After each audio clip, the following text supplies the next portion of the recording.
And welcome back to centralcoastradio.com. Well, there's a lot of horror things around at the moment, including Monster Fest Weekend 3D. And congratulations to all of the winners through our social media over the weekend who have won passes to Monster Fest now that it's going right around Australia. But we thought to keep the horror vibe going, we would actually do a kind of bring everybody in and do a kind of what our favorite horror movies list is. So, to kick it off, Harley, what are your favorite horror movies of all time? Once again, I had to spend the day trying to remember the names of films and that I'd ever seen a film. So look, I'm not a big one for the standard kind of slasher or whatever movies. Like it's sort of been done 100 times over. Yeah. Although saying that, I do have a bit of a soft spot for the Friday the 13th franchise. I don't know what it is about that one in particular, but it's it kind of gets me. Like That's like the big I don't know if daddy of them there's all. anything that yeah. Yeah. I mean like the Freddy Kruegers and stuff never really appealed to me, but something about Friday the 13th always has. I've never figured out why though. Hmm. Um, but beyond that, I do like the really old stuff, like the Hammer horror movies, all the stuff with Vincent Price, like the House of Wax. He did this great one called The Bat. Oh, yeah. The Last Man on Earth, which was sort of remade about 15 times. It's like I Am Legend. Yeah. I Am Legend, and I think was that Omega Man or something like that. That Yeah, was the Omega Man with the Charlton sequel. Heston Yeah, driving around shooting yeah. everybody. So like these things just happening. There's so many that have been remade. Like there was one from 1939 called The Cat and the Canary. I've seen I think it was like a 70s or 80s remake that starred Honor Blackman. Um, so that was kind of cool. It's just, everyone in a house, they're there for the sort of reading of a will to see who inherits the fortune and everything. I think they've had to wait 10 years since the death of the father or the uncle or the whoever he was, the patriarch of the household, and they're all there. They all want the money. They don't care about anything else. They want the house and the money. So, but someone, starts killing people off, and it's like, is it one of them? But they realize there's an escaped asylum or inmate person on the loose, and they're like, is that the person? Is it related somehow? Stuff like that. I always like those sort of crazy ones. But apart from those, I'd love the George A. Romero movies or Oh the yeah. Night of the Living Dead and all of those. I love some of the Asian horrors, actually. The Ring, um, stuff like The Grudge. I didn't like The Grudge as much. Actually, from Korea, I really like there was one called The Wig, I think it was called, and Whispering Corridors, which is set in a school, and you see these scenes where it's haunted and it's like I think a student died in the past or something, and then you see the walls bleeding and all these like great horror tropes, and then you sort of realize by the end of it that someone has killed herself and she's going to be like the next generation of the ghost haunting the school kind of thing. I don't know. I think the Koreans do the horrors really well. Have you ever seen For a bit I of an Saw off the the Sorry, have you ever seen which I one? Saw the Devil? I Saw the Devil. It's a Korean kind of No. like horror. It's an interesting one, yeah. That's the same. They do a lot of they do a lot of like creative kind of slasher films and stuff like that, kind of, and it's no wonder so many of them get remade. Yeah, like the way they sort of set the mood and the like it's not just being like slasher and gore, like it kind of that gets boring, I think. So when they really create that sort of suspense and keep you on the edge of your seat, I think there was one that was called The Red Shoes or something like that. Um, it's about this pair of shoes and like are they possessed or something? I don't know. There's these weird things. The one I mentioned before, the wig, that was like that. The wig was actually someone's hair, and that hair becomes, you know, gets turned into a wig. I think That was a the woman it Simpsons came from episode, was wasn't kind it? of, yeah, probably. But it's like, the woman was taken for her hair, and the hair was taken from her, and I don't know if she was killed or anything, but the hair becomes this like possessed thing. So everyone wants this wig because it's so beautiful. It's this long, beautiful hair, and the wig becomes possessed and kills people. It's just so weird and off the cuff, but it's actually brilliant. Like, Ali, have you seen the but Korean horror called The Suicide Forest? no, but No, that it sounds like a based on the Japanese actual forest where that Yeah, so happens. they made a Korean film which was based on the Japanese forest, but then they made a remake of it that Natalie Dormer was in, and it's probably one of the very few remakes of an Asian horror film where it actually holds the suspense and holds the mysticism. But yeah, that's well worth a look as well. Yeah, I'm gonna have to check that one out, I think. Yeah, I kind of got really stuck. I went down this rabbit hole of trying to figure out this movie I saw years ago, trying to figure out what it was. And no matter what I type in for internet searches or in IMDb, I cannot for the life of me find this movie. So that's one that's gonna need a bit of a research, and it's possible I'm like confusing a few different elements from different movies, but I only ever get this one scene in my head of this guy running down. It's set in like this castle mansion type thing, and this I just remember this scene of the guy running down the stairs in the tower, and he's running round and round, and then he sort of trips and falls down the rest of the way, all the way down the stairs. Doesn't die because he's the main character, but Be a yeah, short movie. there's just that scene is the one scene that really sticks in my head. And then I think I got to see it another time, and I'm like, oh, that's the film. And do you think I can remember it now? No. But there are a few other, look, anything with Elvira in it, I think is a classic. Mistress of the Um, Dark, yeah. yeah, yeah.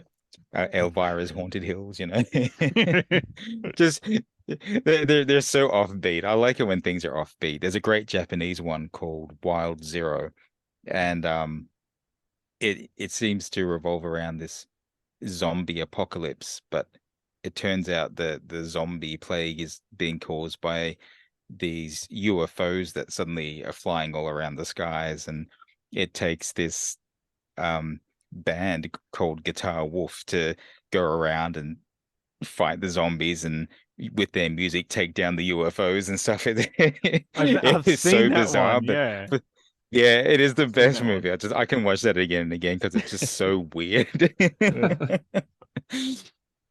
Um, but otherwise, I'll shout out to a few like really old ones. Like I used to love those Hammer horror movies and things. Um, there's a movie called The Wasp Woman. It's about this woman who's like a cosmetics mogul or something Yes, like that. yes, And yeah, you've seen that one? Yeah. I've It's got really it on good. And she's Blu-ray. looking Yeah. for, yeah, it's such a cool idea. It's like she's trying to find this kind of youth formula, and everyone's starting to like think she's getting a bit old and everything. So instead of, I think they were doing stuff with bees, like, using the royal jelly as a youth serum or something like that. And then she decides to go for wasps, and experimenting with this wasp formula. She starts turning into this wasp monster and killing people to protect her secret. And she's looking younger, but she has to keep taking this wasp formula and becoming a monster. But it was a really interesting story, I thought. Um, but yeah, there's anyone who loves sort of old science fiction might know the name Quatermass. So there was the Quatermass experiment. The original one was shown on British TV, but it was a live broadcast. It was before they were recording things, very early days of television in the 50s. And so there's no surviving recording of this because it just wasn't recorded. So the Hammer Horror Studios actually remade it into a film, and that's the sort of earliest version of it you can find. But it was called the Quatermass Experiment, but because it was trendy to just do a capital X for things and no E, it's got the name Experiment. Um, just so trendy kind of thing. But the third one in the Quatermass series, and which does still survive, but Hammer Horror also did a copy of, is Quatermass in the Pit, where they're working on like a subway tunnel in London somewhere, and they find this old sort of buried building on Hobbs Street, and they work out that, oh, Hobbs is an old name for the devil, and all this weird stuff starts happening, and there's some sort of ancient evil thing down there, and it ends up being like these like alien bugs or something. I don't know. It's a it's a trippy sort of one, like just sort of mingling that kind of gothic horror with science fiction. I kind of like that stuff. Definitely. But Now, yeah. yeah, I was just gonna say the the Hammer Horror did a few really interesting ones. There was a great one, The Abominable Snowman. They did a whole lot of Dracula movies with Oh yeah, Vincent Christopher Price and all Lee. that. So yeah, Christopher Lee, just so many of them, like a ridiculous amount of them. Sometimes not always great, but I think that's kind of Dracula for me when I think of Dracula. And they did oh, what was it called? It was a spin on Dr. Jekyll and Mr. Hyde. It was Dr. Jekyll and Sister Hyde. So when instead of turning into Mr. Hyde, he drink the serum and he would turn into a woman named like Mrs. Hyde, I just thought that was fun. But yeah, I kind of didn't really think of a lot of modern things that I really loved, except I have to give a shout out to Tucker and Dale versus Evil. Oh yeah. Yep. Excellent. We got your friends. Yeah. Yeah. And now, Lee, what are some of your favorite horror films? All right. Well, immediately when I thought about it, I actually didn't have to think too hard. I was thinking about what did I watch over and over when I was young, and the Poltergeist came up for me. Oh yeah. I loved that movie as a kid. I probably shouldn't have been watching it as early as I probably was. But even as a kid, I kind of enjoyed that genre. And yeah, just I suppose it was the first eye-opening experience to the spirit world and ghosts living inside a house. And I can remember specific scenes even in my mind as a child of the little girl Carol Ann holding her hands out to the TV and the TV being all snowy and then scenes of in her bedroom, all her stuff just flying through the room. And as a kid, like watching that, you think that's very scary. So it really gave that response, I suppose, that the film was looking for. Writer, of course, Steven Spielberg, along with others. And It's funny you mentioned the whole seeing things as a child. I saw so many horror things and I have no idea what they were. It's just like don't this know the name of them. half memory, but I do Yes. remember seeing the Poltergeist, TV screen. I remember that image from childhood, the fuzzy screen. Yeah. But that beyond that, I know nothing about it. I think they made that when there wasn't a PG-13 at the time in America. So it actually, I guess because it was Spielberg and he had the pull that he did, it was rated PG, even though there's a part where a character looks into a mirror and then like sees himself like pulling his own face off or something. And it's like that was in Poltergeist, I believe, right? I'm not thinking of another movie. I'm pretty sure it's that one.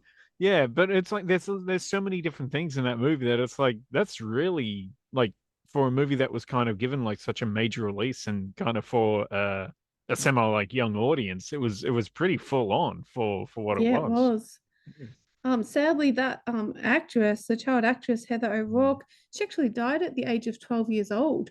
So she, she'd really started to make a name for herself already. Did a brilliant job in that movie, and yeah, sadly passed away at 12 years old. So yeah, Wow. it's not a happy story, but yeah. What else? I used to love sneaking the TV on at night, and things like The Birds would come on. Yes, I love that. love those classic movies. I mean, Psycho, The Birds, all those sorts of things. Psycho, yeah. Yeah. Yeah, they're just Anything real Hitchcock, I classics. loved it. Yeah. Yeah. I don't know. The films these days have a very different feel to them. I don't think you can replace the feel of those movies of that day. Just Agreed, something really yeah. special about them. As I became a teenager, I was into Freddy Krueger, Nightmare on Elm Street. So much so that I thought I think it was my 13th birthday, decided to invite all of my friends over, and we were allowed to choose at the video shop, not the DVD shop, the video shop in those days. It was like 5 for $10 or something, and I was allowed to choose all these for my birthday, and I was so excited. And so I snuck all the horror ones, and I had things like Child's Play, Nightmare on Elm Street, and I was just fascinated by the spirit world. I always have been, because I actually believe a lot of spirit world to be true. Not to the extent that's in movies, of course. I know that that's made up, but yeah. Anyway, I had all these friends over, and let's just say after that night, not many of those friends stayed my friends because they were so scared and they were not into horror films. And yeah, I think out of that whole group, no one spoke to me again. Pretty sure. They just weren't into the same genre of film that I was, and I'm pretty wanted sure to watch they were so Never-Ending Story scared. or something. Yeah, and they truly did not talk to me anymore. So, but I had a great birthday, so I enjoyed those films. And fast forward a little bit more recently, I actually love the Conjuring universe. That's something that really appeals to me. I think too because the Warrens, who are the family, Lorraine and Ed Warren, have had true to life supernatural experiences, and so a lot of this is based on their experiences. Of course, it'll be dramatized for TV. I'm not saying it's not. But I think that intrigues me more. And I love the performances of Patrick Wilson and Vera Farmiga in these movies. And of course, it links into Annabelle and, you know, a number of movies. And I really love Annabelle as well. So much so that Dave bought me for Christmas an Annabelle imitation doll that's sitting on my shelf right now, looking down at everyone. Again, if I have friends over, not everyone would appreciate that, and they'd be like, why do you have all this horror stuff there? Because I've got a few different figurines from different movies as well. But yeah, I just really just make sure they all sit in your spare room. So if people stay over, they're just surrounded by these dolls. Yeah, I know. Creepy down at them. The creepy doll room.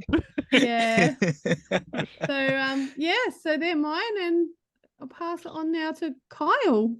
Yeah. It's like you're saying, like you guys, it's hard for me to really pick like a favorite because like, I have so many favorites across so many different styles. Like what I've written down is like kind of my favorites. I didn't realize that it's pretty much from 3 different filmmakers, like the different groups. The first one would be the first 2 films of Rob Zombie, The Devil's House of a Thousand Corpses, and then he followed that up with The Devil's Rejects. Like those 2, I think they kind of like 2 sides of the same coin, like the type of film that they are. Like one's kind of a traditional like Wrong Turn type movie where a bunch of like young teenagers or young adults, they end up being tortured and killed by these inbred psychotic hillbillies. That was one that was just really amazing to see. Like Rob Zombie as a filmmaker, because people didn't expect him to make such a great horror film. I guess. I mean, I guess maybe if you're a fan of him and you know his video clips and stuff like that, maybe you might have seen it coming. But yeah, I just didn't expect him to be such a good filmmaker. And then The Devil's Rejects kind of like flipped things around by being a sequel to it, but it focuses on the three main psychos of that family. Yeah, kind of as they're basically on the run trying to stay away from the cops. But it's this like a deeply disturbing kind of movie where these people they're torturing and murdering innocent people, but you're kind of rooting for them just because of how the movie's set up. Like it kind of it's like, yeah, a real kind of dark movie like that. But yeah, that's definitely one. Another one, well, several films from the 80s, like Texas Chainsaw Massacre 2, uh the original Dawn and Day of the Dead, and actually the remake Yeah. of Night of the Living Dead, and Friday the 13th, the final chapter.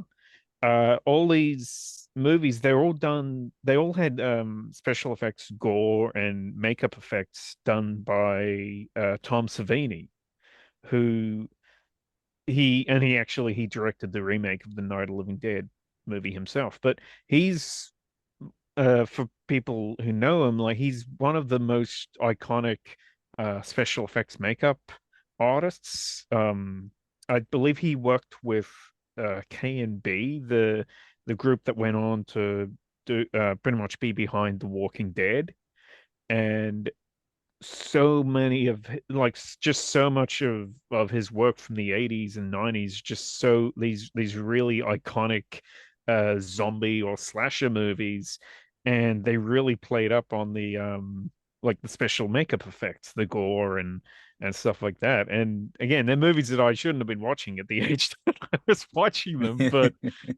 like when I was a kid, my brother actually had a documentary video about the making of some of these movies, and like this was long before DVD special features and that kind of stuff. So this was like one of my first ever introduction to like the behind the scenes technical side of filmmaking, and that's probably influenced my taste on like for extremely hard edge content in movies, and that I'm not just impressed by it straight away, but also like I like to see it when it's really well worked into the film. Like that's why I think I'm such a fan of his Night of the Living Dead movie, because he's a special effects makeup guy, and he was able to.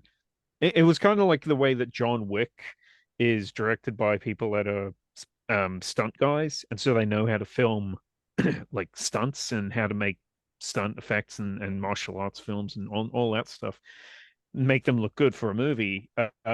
This guy knew how to direct a movie to really play up the special effects and for it to actually work for the story. And I thought that was really good. Another one that I'm a filmmaker that I'm a huge fan of would be Gaspar Noé. Um, Particularly his movies Irreversible, Into the Void, and Climax. Like those three movies, they're those are my three favorite of his films. He's done a bunch of different types of movies, but those are my three favorites. Very different to what I think most people would consider to be horror, but I see like many of his movies are horror movies in the same way that people would see David Lynch as being a horror film director, where just they they're very hard films to watch, and just how uncomfortable they make the viewer for just the basically the roller coaster of emotions that he'll take you on. Um like again, they're three very different movies from each other. Irreversible is about two friends going out to get revenge because a female friend of theirs was assaulted earlier in the night. And the whole movie is told in reverse order. It starts with them getting their revenge, and then you'll see what actually happened. that they were going out to get revenge for, and that's when you find out, wait, they didn't actually get the right guy. They took revenge on the wrong person. And then the final parts of the movie are like earlier in the night before anything's happened, and everyone's all happy. And it's so disturbing because you know that all this piece is going to be destroyed and these characters aren't going to get a happy ending. So it's a movie that gets more disturbing the longer that you watch it. Um, Another one, Into the Void, is this very creative film about an American drug dealer who's killed by police in Tokyo. And the whole movie's kind of done in first person, where you're actually following after the point that he gets killed. He gets killed right at the very start of the movie, and you're actually following his soul as it's trying to find peace, and it's flashing through to it's trying to make peace with his sister, make peace with his friend, and also it's flashing throughout his life and the mistakes that he's made earlier in his life and the damage that he's done to people's lives. And there's heaps of visual effects throughout the film, and but yeah, it's all done in this first person perspective. So it's just, again, another really hard film to watch. These are movies that This sounds really good, actually. I yeah, like the that sound of that that. one I really love that. Like yeah, Into the Void's probably like his most ambitious movie as far as like as the special effects throughout the film. Climax was one of his more recent ones. That's about a dance, like kind of a dance troupe, having this party in a dance hall in the snow while there's like a blizzard going on outside. And everyone's all happy at the start, they're all dancing, all having a party, but then they realize that their drinks have been spiked with LSD. And from that point, the group start turning on each other, and they're just becoming more and more psychotic and attacking each other as the film goes on. And it's another one that I saw this one. I was lucky enough to see this one in the cinema, and they're the kind of films that I think it's best to watch them in a cinema because you can't escape. You can't pause them when they get so disturbing. You're just kind of stuck there watching this really disturbing film. And this it's yeah, just these people just attacking each other as the night goes on, and their minds are turning more and more to mush. And that one was fascinating to me because this was after Enter the Void, and so I kind of expected it to be to have like a really heavy use of visual effects and CGI and stuff to show the effects that the drugs are having on the people's minds. But it's actually the total opposite, where you're just kind of viewing all these people from the outside, but it's just with Gaspar with his camera work and just how much he can have control over your like emotions watching this movie, and you're just seeing these people just turn into animals and turning on each other. And yeah, it's just he makes, I think he just kind of makes like nightmare movies. Like that's what I really like about him. And yeah, those are probably like three of my favorites. Like three very different types, yeah, different types of films. But yeah, those are amongst my favorites. Yeah, so we've all had different ones. Like I guess for me, a lot of people would say that my favorites are all pretty warped films. I love kind of warped horror. That's why I love Monster Fest so much. But Hang on, we're not including snuff films, are we? Oh, no. Jesus. But like films like Acolytes, which is a pretty brutal Australian film that we've talked about before on the show, where two teenage boys who were basically being molested by this guy in their life hire a serial killer and try to blackmail a serial killer to go and kill the pedophile that's been messing up their life. Like it's a pretty warped film. But there's others I love too. Kyle mentioned one of them before, like the early Rob Zombie films I really, really like. I love a film called Panaches, which is a really hard film to get actually, but it's a Thai US co-production. And it's a film about three obnoxious kind of American tourists that arrive in Thailand, and the first thing they do is disrupt a shrine to someone who's died. And there's pretty big ramifications for that with what happens to them after that. I also love this movie called The Forsaken, which is a movie from the 90s with Kerr Smith, Jason Burr in it. It's just a really, really good kind of film that treats vampirism in a completely different way to what they would normally treat it. I also like John Carpenter's Vampires with James Wood. Kind of takes the vampire slayer mythology and turns it on its head and makes it like really, really aggressive. And I think it works really well. But probably my Yeah, I really liked those back in the day too. They were really good. Yeah. Probably my favorite horror though would have to be the Aussie film Cut. I know it's such a trashy kind of horror film. It was put together by Michael Gudinski, actually. He was the brainchild and the money behind it, but it had Molly Ringwald in it, Jessica Napier, Kylie Minogue's got a small part in there, Stephen Curry.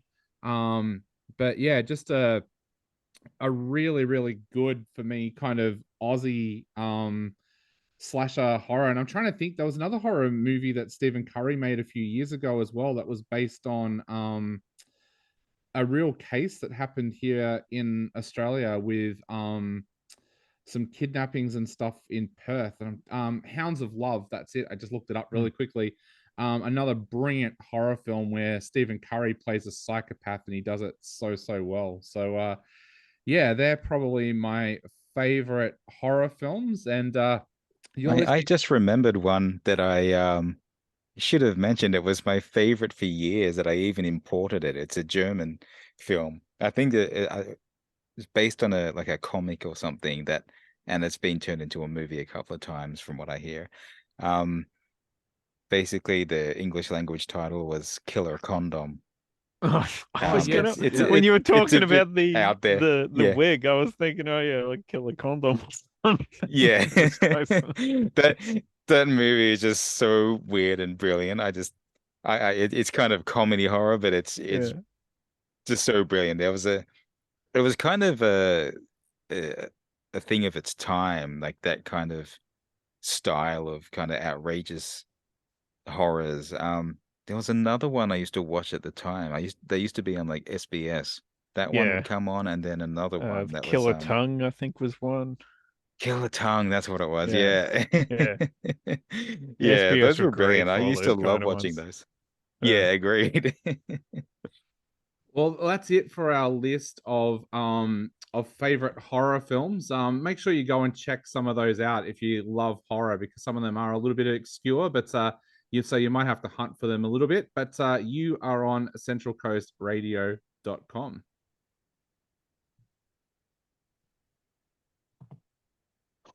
I just saw the timer.